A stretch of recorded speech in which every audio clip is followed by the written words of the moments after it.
Hi, my name's Spence C, and this video is all about the open system, which is my approach to building a sustainable music career that puts you in control. Are you ready? This is the open system, your guide to owning, playing, engaging, and networking your way to music success. See, most musicians spend too much time waiting for permission from labels, permission from booking agents, permission from algorithms. I say, sod that. You don't need permission. You need an open system. So this is my approach to building a sustainable, independent music career, a system that puts you in control. There's no gatekeepers, no middlemen skimming off your hard work.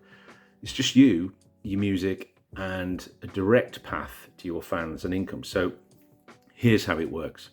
So the first O is to own everything. So that means own your music, that means your masters and your publishing and your copyrights, own your platforms, your email list, your website, your direct to fan channels like Patreon and things like that. Own your decisions. So no more waiting around for validation from people. You are the only one that needs to give yourself permission to do this. Own your mistakes, because you're going to make a lot of them. Learn from them, get better, just keep moving forward. And own your style.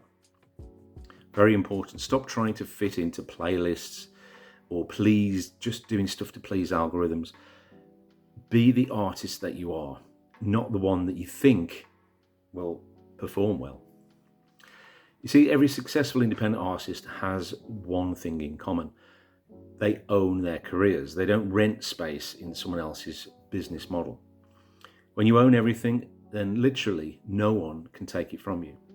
And an example of this, like a modern example of this, is Taylor Swift. Now, she's super hyper successful, but a deal went wrong with Scooter Braun, ended up owning all of her masters.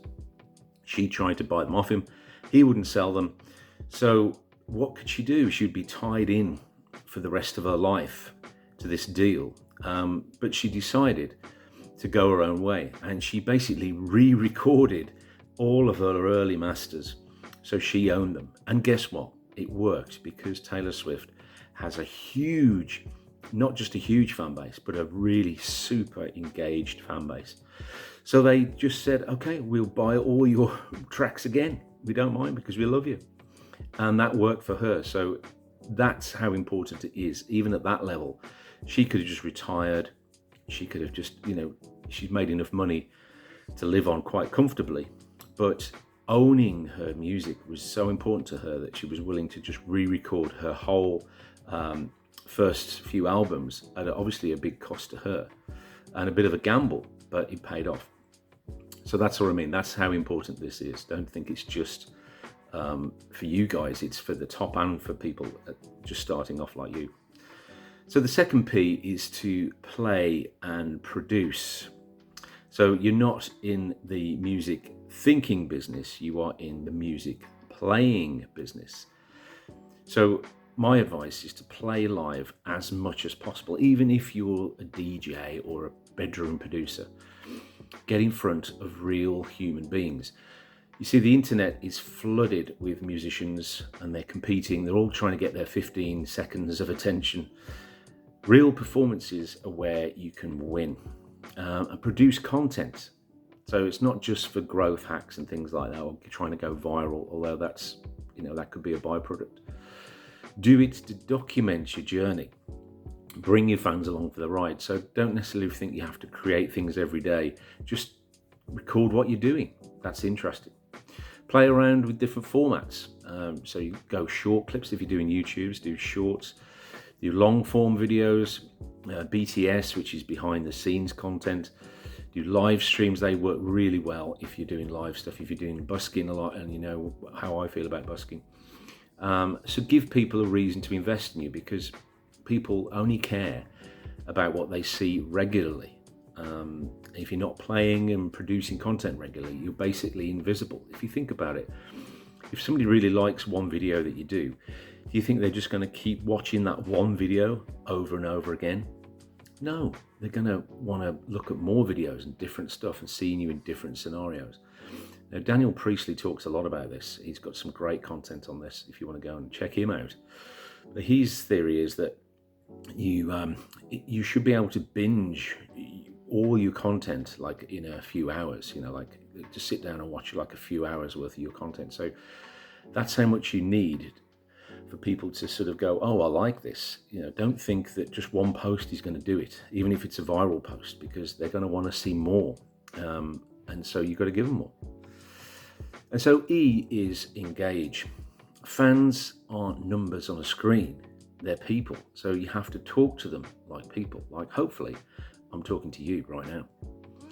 Respond to every comment, direct message, an email, every single one, even if it's just someone leaving a fire emoji, thank them for that. And by the way, if you're enjoying this video, please hit the like button, leave a comment down below, and subscribe to the channel, as I'm trying to grow this as high and as far as it'll go. And get personal. Don't just post and disappear. Like, have conversations. If you respond to someone's comment, then try and do it in an open question so it keeps the conversation going. Don't just put, yeah, cool, thanks. That just stops things. And don't use closed questions, which can only have a yes or no answer. Own your engagement. Going back to ownership again, but don't rely on algorithms to show your posts. So that's why it's a really good idea to have an email list, because that doesn't actually rely on algorithms. Yes, of course, you can end up in the spam folder, but even with that, emails have a lot more reach and get seen a lot more than posts do. And treat early fans, if you're just starting off, early people who are getting into you, treat them like gold, because they're the ones that are supporting you when you're no one and nothing. And so they'll stick with you if you treat them well, and they'll bring other people with them if you're treating them well. So you've probably heard this a lot, 1,000 fans, if they're really super engaged and you've got a personal relationship with them, and they're going to buy things that you put out there, they're going to buy tickets to your shows, they're going to buy merch, they're going to support your tracks, they're going to share your videos, that's much more valuable in every way than 100,000 followers who are just passive, who just occasionally put a like on your posts or videos. And finally, it's networking. You've probably heard that your net worth is based on your network, or your network is your net worth, is another way of saying it. So, yes, you can go it alone, and everyone's, a lot of people are one-man bands and solo artists, but if you look closely at those solo artists, you'll see a big team behind them. Just again, we could use examples like Taylor Swift or Ed Sheeran, people who are known for their name. But if you look at when they tour or when they go on stage, or if they look at their album sleeve notes, if you look at any of their content, you'll see there's a whole team around them. Not just record labels, but management and lawyers and all kinds of people that help them keep them where they are and protect them. The music industry, it's smaller than you think, especially if you're starting off locally. And if you're active, people will hear about you. And it's important to be professional, important to leave a good impression on people. Network with venues, promoters, artists, producers, session players, content creators, everybody who you meet. And especially in real life, if you're standing in an elevator and you're surrounded by a few people, strike up a conversation. If you're standing at a bar, if you're waiting on a bus, if you're standing in a line checkout, wherever it is, and you're got some idle time and you're standing around strangers, why not just reach out to the person next to you, say, hi, how you doing? Or comment on something that they've got on, or like your watch, or like your trainers, or what you're listening to, something like that, innocent like that. Open up a conversation, because you really don't know who you're standing next to a lot of the time, and they could introduce you to a whole world of people.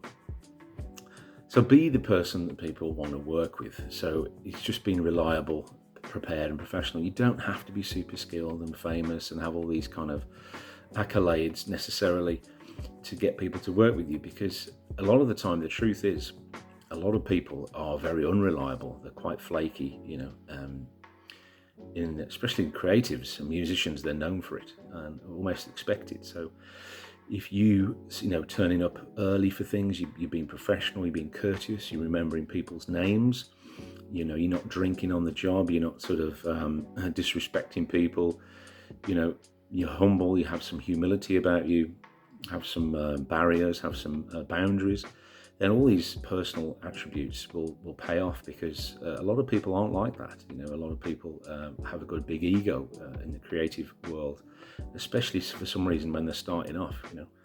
So if you can position yourself as being professional and the kind of person that people remember in a good way, and then say, oh yeah, I remember this guy, how about working with him? Or if your name is on top of their mind, then that goes a long way. And don't just chase big connections. It's very tempting, if you're going on LinkedIn and places like that, to go for like CEOs or famous people and trying to get in with them. But you got to think, how many people are doing the same thing? What is it worth? Is that a good return on your investment? It's better to chat with people who are in your local scene, maybe people who are just a little bit further ahead than you, not like streets ahead, and leverage up that way. Remember, start local. So your city is a launch pad. Own it. Own that. If you can get known in your city before trying to take over the world, then you've built up a lot of skills, not let alone a great network. So remember that your name spreads through the music world, and people remember really how you treat them, not necessarily what it's all about the music.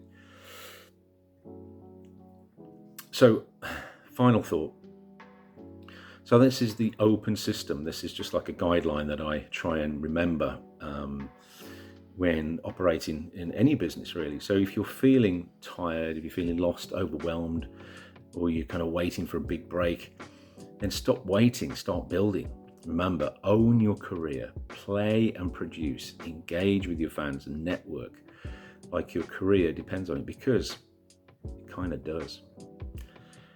My name's Spence C, and if you've enjoyed this video, please hit the like button, hit the comment button, comment down below, hit the subscribe button, and I'll see you again with another video on music biz tips, especially if you're over 40 or over 50. Take care.